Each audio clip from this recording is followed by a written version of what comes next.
So let's finally close this saga forever by showing this move. Now earlier in this position we went through knight taking in c6. What about the knight playing the more boring move, knight back to f3? Okay, you play queen d5 and you see what you need to do with this queen now. You see what the plan is. c4 attacking the queen to h5. Okay, rook f2 e1, developing the rook, queen to g6, and you've got the usual threats. The good thing is knight h4 is never possible because of the bishop. So if king to h1 now, only move to stop bishop h3, bishop to f5 comes now. And after the rook goes to d1, let's see what the engine comes up with to resist. Bishop e4. The engine best move now is rook to d2, obviously because we know what we're going to play now. We're going to play a5. This is the plan. We're going to play a4 and a3. a4 by black makes this pawn weaker and an easy target. d5 by white with the idea of simply putting the pieces into more ideal squares. What's going on? a4. Now the knight can't really move there because you got the threat on g2. If bishop moves to d4, what black is completely winning with rook a to e8. And you're simply threatening to win this knight, and good luck to our opponent stopping that. Let's say if they take the bishop, you just take this one. Completely over. So if instead of that, instead of bishop d4, what if white takes the pawn in c6? a3. You're going to finalize the attack like that. If they take you, you're infiltrating. If they play b3, seems to be making sense. But you just play bishop c3, makes a skewer. Okay, these were just some insights on what could have, all the possible plans in all these variations. So now let's go on to something different. f5 and now d4, the main move. Take, take, and after take, take, c6. Bishop c4 and now queen a5 recaptures the pawn in exchange of some development, which is completely useless because after taking the pawn you're going to play d5 and we're just much better. Castle, d5, and now, believe it or not, we've never gone through b3, bishop to b3. So let's quickly cover this so we can move on. Knight f6, this is the move, and now two options. One of them is f4 or rook e1. Let's look at rook e1. If rook to e1, you simply end the game straight away. Bishop to g4. That's it. What can be done here? Queen to d2, moving the queen away from the bishop, is met with bishop to d6, threatening checkmate. I mean checkmate very soon. And this is quite a problem because g3 is very weakening. I mean, if white does play g3, you just play short castle with the idea of playing moves like h6, king to h8, queen f5, bishop f3. The queen, h3, and these are all like unstoppable threats unless your opponent plays queen to g5 now, which is the best move according to the computer. So you have to refuse the swap. Queen e6, knight to e2 now. The idea is to go to f4 and get some development done. Okay, after that you will play queen f7, and when the knight goes to f4, you play rook a to e8. And you're simply threatening to play rook e5, queen moves, and then g5. Wins material. So back in this position, instead of that, as we said, we play queen f7. What if instead of knight f4, white plays bishop to f4, inviting the trades? Okay, h6 attacks the queen. The queen has to move and then you play g5. So back in this position, we just played, white played queen d2, we played bishop d6. What if they play f4 now? Okay, that seems to be stopping the threat. However, bishop c5 check, king moves, queen e7, and if the bishop gets attacked, let's say you just play bishop to f5. And you got the usual threats. The knight is infiltrating, you go into castle, position is completely winning for black. g4, obviously you do a sacrifice because then you're playing queen h4 and you can take it from there. So back at this position, after bishop g4 attacking the queen, what if the queen doesn't play queen d2 but rather f3? Still, you play bishop d6, threatening the usual. A move like f4 is met with queen e7, the usual plan, and you're still attacking the queen. It's kind of like before. Instead, what if our bishop gets taken? How do we finalize this? Check, king moves, and now simply castle, and you take it from here. Alright, so let's make a recap.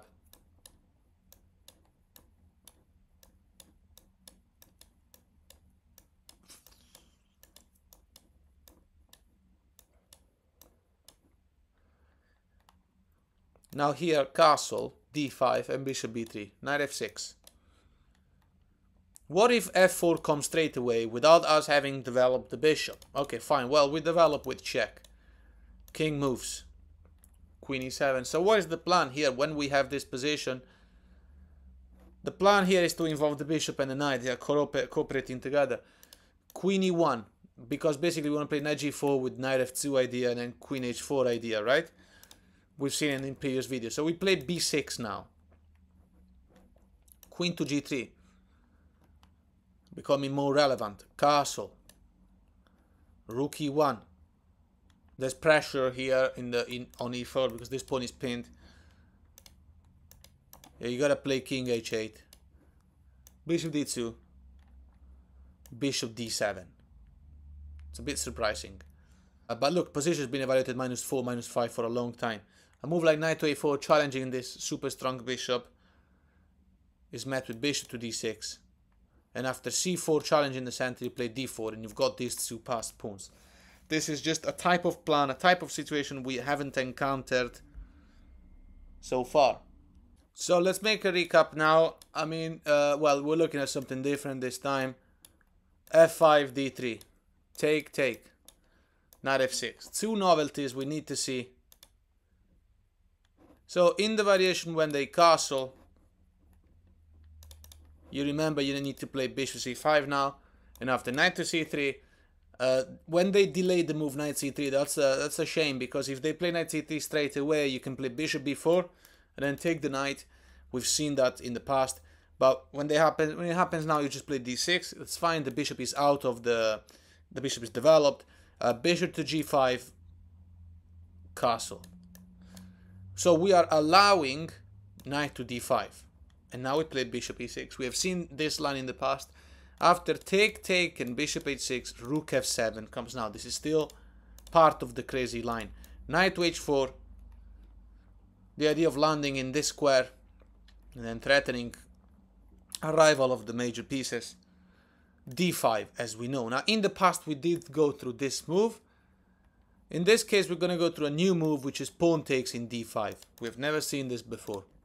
I've encountered this move recently against a titled player. I did win the game, actually, but it was a blitz online. So here you take with the queen, and the queen can't avoid the swap by going to e2, threatening the rook, to put the rook in the open fight, because knight d4 wins the game. So if queen takes and then bishop takes, rook d1, you play bishop back to e6. And now our opponent is kind of forced to give away the bishop pair. Knight d4 is such a well-placed knight. If rook to e1, for instance, well, the best move here is actually a6. And when, well, if they do take, then rook e7 is the next move. You're playing with the bishop pair. Yes, you have a damaged pawn structure, but you'll have to take it from here. Either way, let's go back a second. This is obviously white having played only computer moves all the way until here, and it's obviously it's quite equal. After a6, if the bishop goes back, you play knight a5. So after c3, allowing the bishop a retreat, okay, you play knight c4, attacking this pawn. Bishop b3. Oops, the rook was supposed to be in f7. Was in f7 all along. Sorry. Here, rook e4 with, to put more pressure. Then you play rook to e7. And now it's impossible to go through all the things that can happen next. I think we've got very far with this slide anyway. So let's just mention what the plans will be, more or less. Here you're planning to play king f7. You're planning to take this pawn. Even if that gets defended, let's say with rook to b1, then you got knight d2 idea. Unless our opponent wants to give you the bishop pair, in which case you would gladly take it. Needless to say, our opponent doesn't have any specific threats. These pawns are safe. This bishop isn't doing anything. We'll have to move away from there. Even if the knight goes back to f3, it doesn't have any prospect of future moves. You know, this is like white having played only engine moves. So it's kind of still equal. I mean, it's like -1 something for black, but still. Let's go back. So let's see something else. So after d3, take, knight f6. When they play knight c3, immediately you know you have to play bishop b4. And after castle, take, d6. And now the novelty will be bishop c4, which is quite an annoying move. Stops you from castling, and he's threatening this knight g5. It's not really going to happen. If you play correctly, it should be fine. You've seen, I've made many other videos about such type of plan, but you need to challenge that bishop immediately with knight e5. If the bishop gives you a check, encouraging you to play c6, this is a bad move. Remember, this chain has to always look like this against the Spanish and against the Italian. When you play the Russo Gambit against the Italian, or the Schliemann when you play against the Spanish, you play bishop d7. And after take, queen e2, the idea is simple, to play rook d1 and then attack the pawn in e5.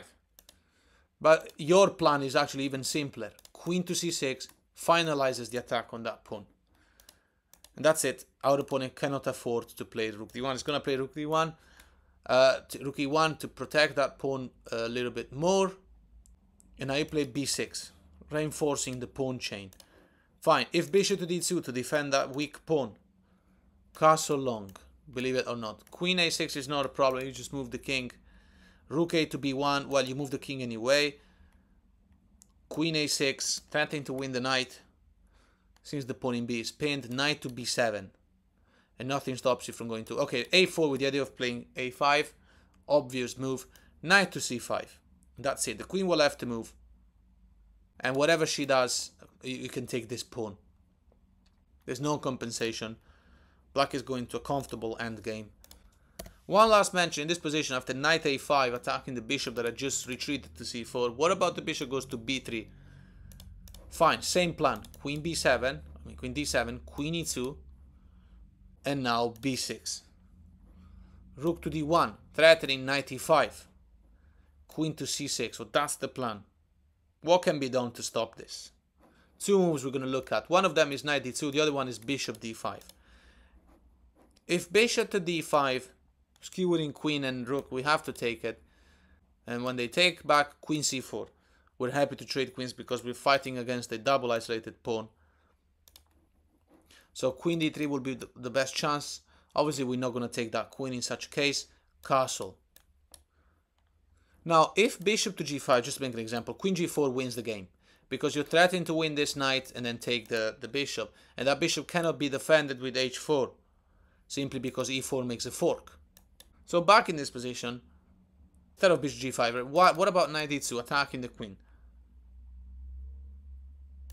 Queen a4, putting pressure on the weaknesses. Rook to b1. Okay, well, bishop to f5 wins. Be simpler than that. Rook b4 counterattacking, fine, you just take here. They take the queen, but then the bishop is going to c2.